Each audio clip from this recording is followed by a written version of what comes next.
दैबानाजों सिलिंखार जानाय शिबसागरनि बे जाथाया नै एकदम खास्रि बिस्रि। बेवहायबो सेन्ट्रेल टीमफ्रा खामानि मावगासिनो दं। नैबे न'फोरखौ एसे साफा थाजानाय बायदि खालामदों। नै सफा सियारफ्रा एकदम लोमसावजोब्बाय, सब गाज्रि जाजोब्बाय।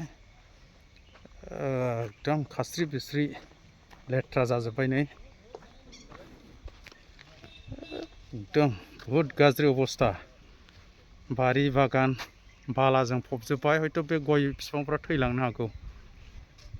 मावसोम हान्जाफ्रा 202नि एसे बारा दंबावोसो। जा हायो जोङो श्रम दान खालामदों।